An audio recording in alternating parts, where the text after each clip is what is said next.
ট্রেনটি দাঁড়িয়েছে বীরভূম স্টেশনে। শোনা যাচ্ছে 10-15 মিনিট বাদ ট্রেনটি ছাড়বে। শিমুলতলির একটি ট্রেন কিছুক্ষণের মধ্যে এই স্টেশন ক্রস করবে, তারপরেই কিনা এই ট্রেনটি ছাড়া হবে।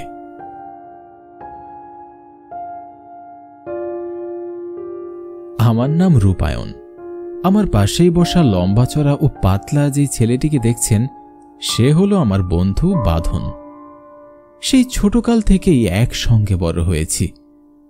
কত রাত যে আমি ওর বাড়িতে কাটিয়েছি তার কোনো হিসেব নেই, পরিমাণটি গণনা করাও কষ্টসাধ্য। বাঁধনের বাবা মা আমাকে তাদের সন্তানের মতোই ভালোবেসে এসেছেন সেই ছোটকাল থেকেই। খানিকক্ষণ পরে শুনতে পেলাম ট্রেনের হর্নের আওয়াজ। মনে হয় ট্রেনটি চলে এসেছে। এই ট্রেনটি ক্রস করলেই আমাদের অপেক্ষার প্রহর কাটবে।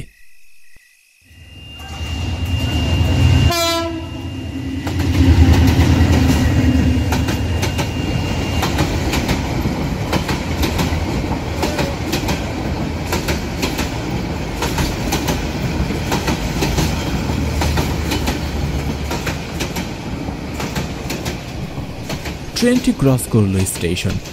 এখন আমাদের এই ট্রেনটি নিশ্চয়ই ছাড়ার কথা, কিন্তু তবু যে কেন লেট করছে তা ভেবে পাচ্ছি না। ট্রেনে জার্নি করা বেশ বিরক্তিকর কারণ বটে। খানিকক্ষণ পরে ট্রেনের হর্নটি পোপ পোপ শব্দ করে বেজে উঠল। মনে হয় এবার অপেক্ষার প্রহরটি কাটতে চলেছে।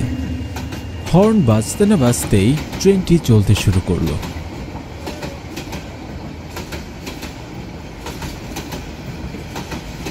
আমরা যাচ্ছি বাঁধনের মামার বাড়ি শান্তিপুরে, মামাতো বোনের বিয়ে উপলক্ষে।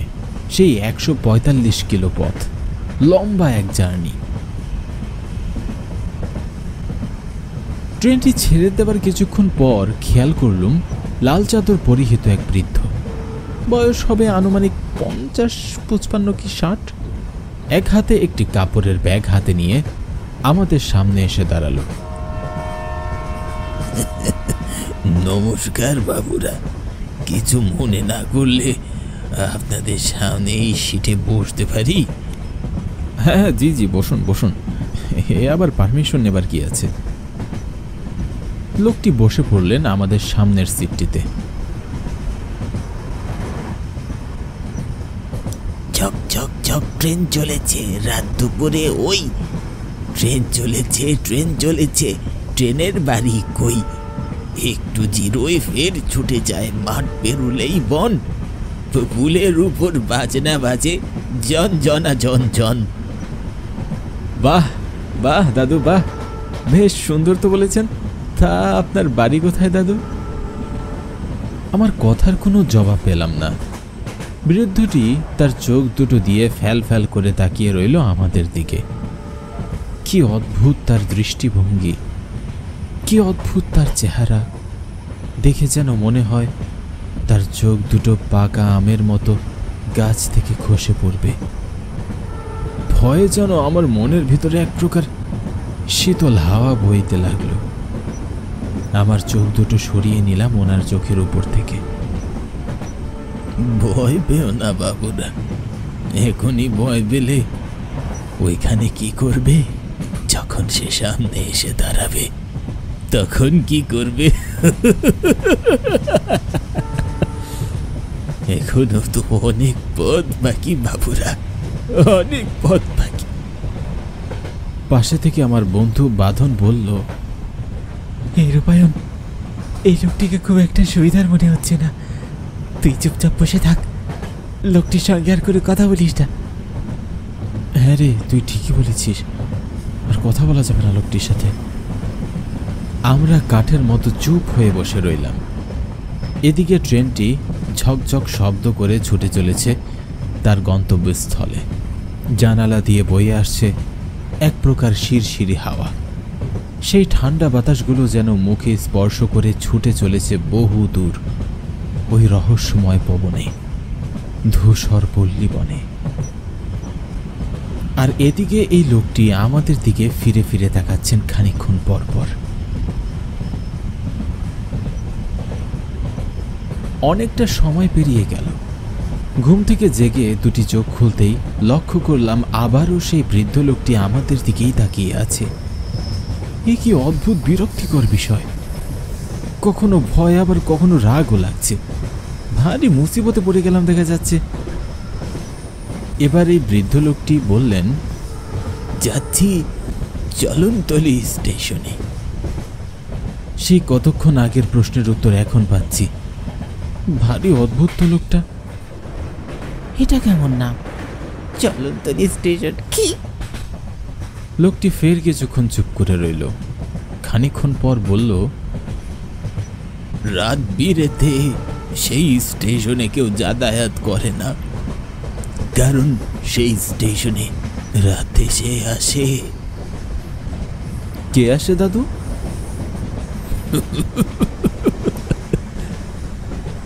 যে লাউ সেই কদু। আবার বৃদ্ধ লোকটি এক প্রকার রহস্যজনক হাসি দিয়ে চুপ হয়ে রইলেন।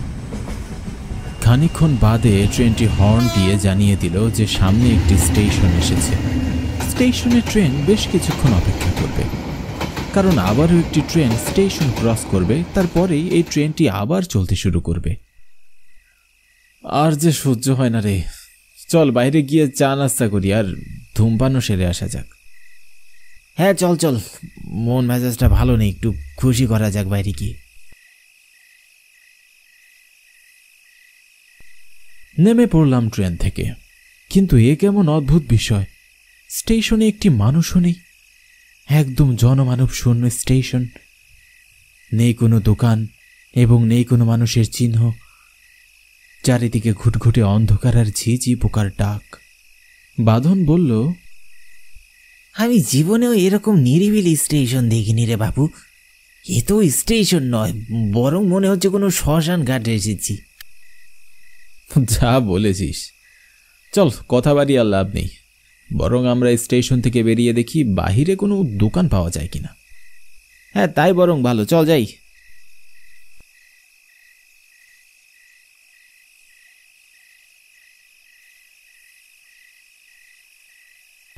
স্টেশন থেকে বেরিয়ে কাঁচা মাটির পথ ধরে চলতে লাগলাম দুজন।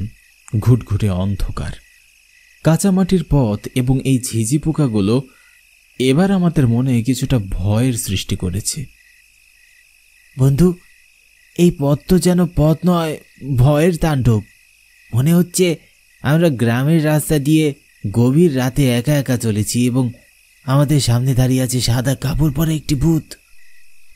কি বলছিস? চুপ কর। এমন পথে এসব বলতে নেই, ভূতেরা শুনতে পাবে যে। এই অবস্থায় তুই তো আমার ভয়টা আরো বাড়িয়ে দিয়ে দেখছি। আচ্ছা আচ্ছা, চুপ রইলাম। যা দেখ সামনে কোনো দোকান দেখা যাচ্ছে কিনা। আমরা দূরে একটি দোকান দেখতে পেলাম।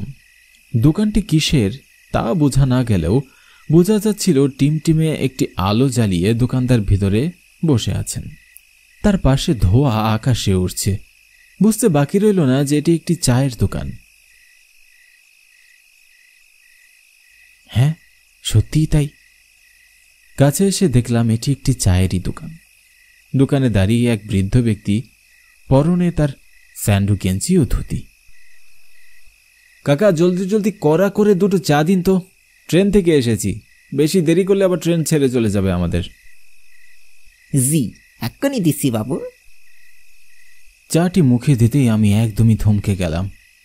শহরে এত শত চায়ের দোকান, কিন্তু আশ্চর্য, এই পাড়া গায়ের চায়ে এত স্বাদ কি করে! প্রাণ ভরে দুজন 2 কাপ চা খেয়ে আরও 2 কাপ নিয়েছি। এই চায়ের স্বাদ যেন মুখ থেকেই যাবার নয়। প্রাণ ভরে চায়ের তৃপ্তি নিচ্ছিলাম, কিন্তু হঠাৎ শুনতে পেলাম ট্রেনের হর্নের আওয়াজ। বন্ধু, মনে হয় ট্রেনটি ছেড়ে দিয়েছে, চল যাই। চল চল চল, জলদি চল। চায়ের কাপটি মাটিতে ফেলে দুজনে লাগালাম দৌড়। কিন্তু শেষ রক্ষা আর হলো না। ট্রেনটি অনেক আগে স্টেশন ছেড়ে চলে গেছে। বন্ধু, এবার কি হবে? কি আর হবে, পরে ট্রেনে যেতে হবে।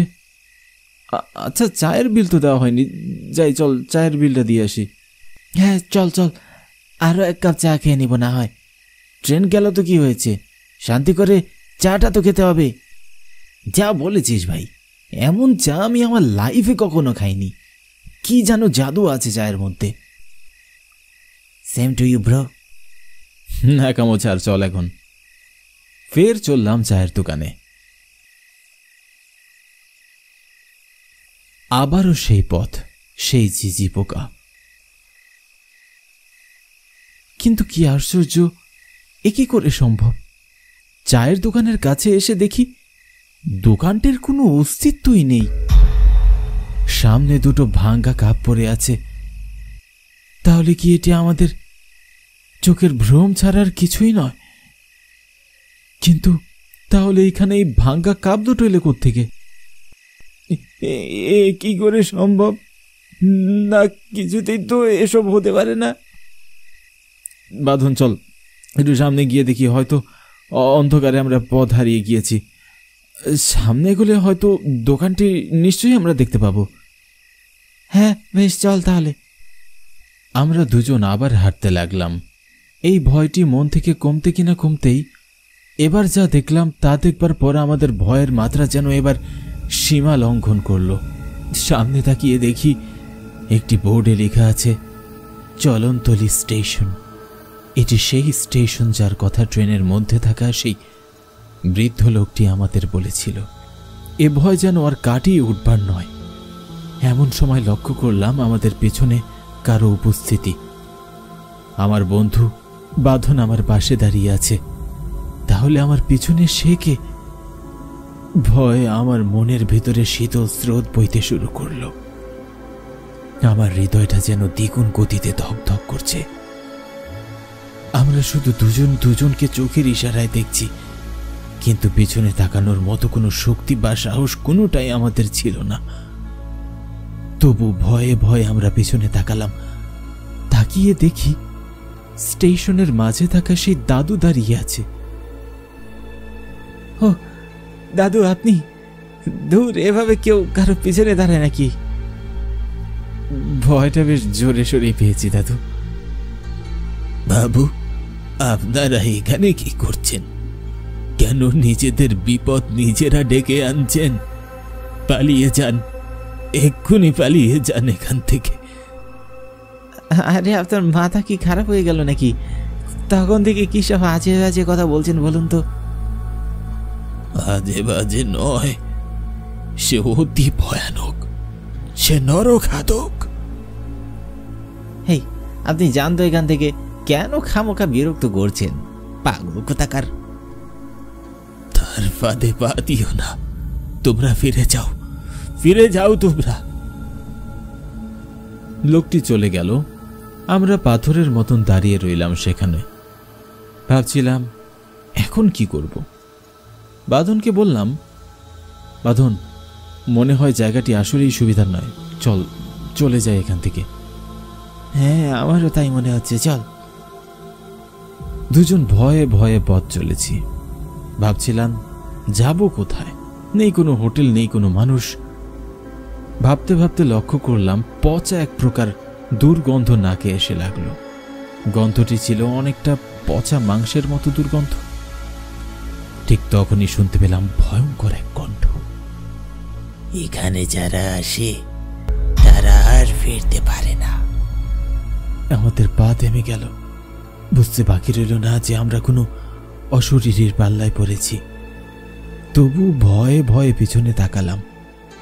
জীবনে অনেক কিছুই দেখেছি, কিন্তু এমন ভয়ানক দৃষ্টি আগে কখনো দেখিনি।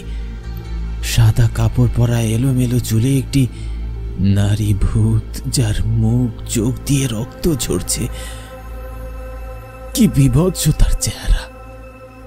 চোখগুলো বড় বড় করে তাকিয়ে রয়েছে আমাদের দিকে। এদিকে বাঁধন সঙ্গে সঙ্গে জ্ঞান হারিয়ে লুটিয়ে পড়ল মাটিতে, আর সেই অশরীরী ধীরে ধীরে এগিয়ে আসছিল আমার দিকে। বাঁচাও, কেউ আমাকে বাঁচাও, কেউ আছো?